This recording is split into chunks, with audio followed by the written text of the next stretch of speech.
este llamado que hace Xi Jinping el viernes con todos los CEO mundiales a nivel global, muchos de ellos, me llama la atención porque habla sobre proteger el comercio ante esta guerra comercial, guerra de aranceles, por un lado, pero también lo hace en medio de preocupaciones de esos mismos empresarios en torno a la salud de la economía china, por un lado, y también preocupación de lo que va a pasar con este enfrentamiento comercial entre Estados Unidos y China. ¿Cómo tú lo lees? ¿Cuál es la lectura? Bueno, es una preocupación genuina. Hay que recordar que la estructura económica internacional, del comercio internacional desde hace algunos años, se pensó en una fragmentación de los procesos productivos, competir, economías de escala, establecer las ventajas comparativas, competitivas de los países que así las tenían, en este caso China. Y recordemos que desde el 2001 China entró a la OMC y empezó un programa muy agresivo de exportación, de incentivos fiscales que permitió a muchas empresas establecerse en ese país, no solamente como la fábrica del mundo, sino hoy en día por su gran clase media que rondan los 400, 500 millones de personas. Entonces, por supuesto que el comercio internacional, y repito, esa fragmentación de los procesos se pensó así, y ahora con la no facilitación del comercio que el señor Trump está impulsando con el proteccionismo arancelario, pues ven pues en peligro este sistema, esta estructura que funcionó por algunas décadas, estimado Rey. Y por un lado también China, me llama la atención el presidente de China, como dice, bueno, las puertas de China se abrirán cada vez más. Dice eso, y por otro lado llama a resistirse al proteccionismo, o sea, a dirección contraria completa. Sí, ¿no? es increíble, porque recordemos que Estados Unidos hace algunos años apenas acusaba a China de ser un país que no tiene una economía de mercado.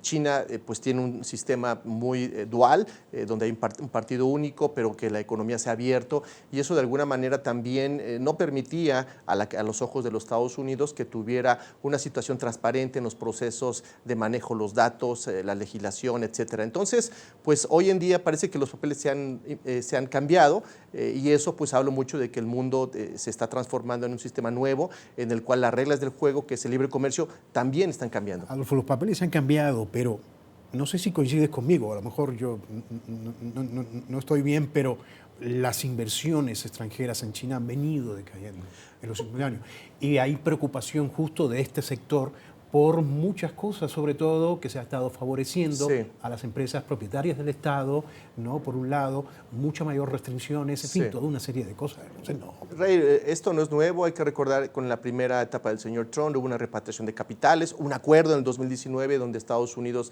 se comprometía con China que hubiera un comercio anual de $200 mil millones, y esto no sucedió por el COVID.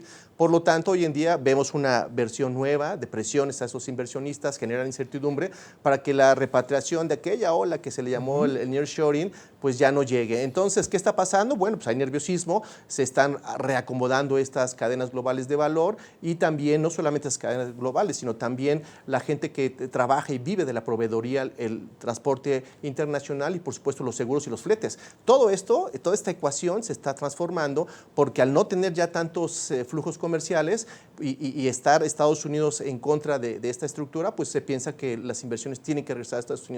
¿Cómo lo están haciendo? A través de presiones políticas, a través de aranceles, y algo muy importante, Estados Unidos está en este proceso de reindustrialización que el señor Trump lo llama pues hacer a Estados Unidos grande de nuevo. Llama la atención, bueno, a mí por supuesto me llamó la atención y también a muchos que todo esto se da, porque en política nada es casual, no hay coincidencia. Todo esto se da también en medio de una visita que se da del comisario europeo de comercio, y algunos los han interpretado como un acercamiento, o como empezando a acercarse nuevamente China con Europa. Bueno, es un tema. No, es un tema. Hay que recordar que China desde el 2013 lanzó un programa muy ambicioso, la Ruta de la Seda, en donde no solamente tenía cooperación internacional, sino transferencia de know-how, capitales, y eso de alguna manera ha desplazado del núcleo internacional a Estados Unidos y a muchos europeos, hay que decirlo. Recientemente los italianos acaban de salir de ahí por presiones políticas, y también existen diferentes opiniones sobre el papel de China en Europa y en América Latina y en Asia y en África. Por lo tanto, me parece que esta ofensiva ofensiva diplomática tiene que ver mucho con lo que está pasando en Europa, tiene que ver mucho con estas fricciones, estos déficits comerciales que tienen los europeos con los chinos y por supuesto la posición alemana.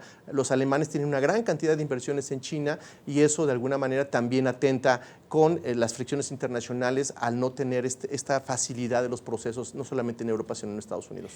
Aprovecho que estás aquí para preguntarle y saltando un poco, digo, aunque vamos a seguir hablando de economía, pero bueno, ya no de China, sino de México. Sí. Y tú hace poco hablabas, decías que la actual coyuntura económica en el marco del tratado comercial, pues México debe buscar modelos de desarrollo económico alternativos. ¿A qué se refiere? Bueno, alternativo se refiere a que hoy en día con esta visión de México como plataforma exportadora al TEMEC, pues ya no es suficiente porque México no ha crecido en los últimos 30 años más de 1%, 0.8% en promedio. Estamos pensados en el contexto de América del Norte, en este TEMEC, en este Tratado de Libre Comercio que se acaba recientemente de revisar y posiblemente se vuelva a revisar. Y también necesitamos en el contexto del Plan México, que hay un plan para poder empezar con un proyecto de reindustrialización, hacer realidad lo que pasó hace 30 años, ¿no? Este desmantelamiento de la industria mexicana, este desmantelamiento de la capacidad productiva del país, pensando como un modelo de reexportación a Estados Unidos.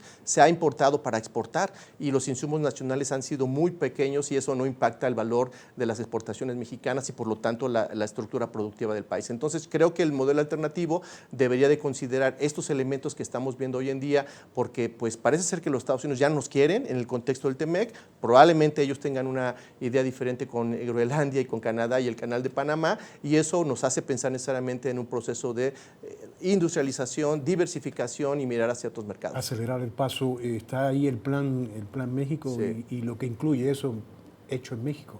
Por supuesto, hay una pues cargada por parte de las autoridades mexicanas de impulsar lo hecho en México, tratar de impulsar el mercado interno, reactivar la economía y no solamente es eso, sino recuerda que hay unos polos de desarrollo que se trata de generar pues esos pues reactivaciones económicas que de alguna manera ayudarían al empleo, al aterrizaje de la inversión y a establecer puntos de desarrollo, puntas de desarrollo pensando en lo que estoy comentando, en esa nueva estrategia para poder detonar a través de las capacidades que tenemos, pues la tecnología, la reexportación y por supuesto una nueva realidad Pues productiva. bueno, vamos a ver lo que pasa. Gracias, Adolfo, por estar Mucho aquí con gusto. nosotros. Era Adolfo Laborde, analista y ex embajador de México en Japón.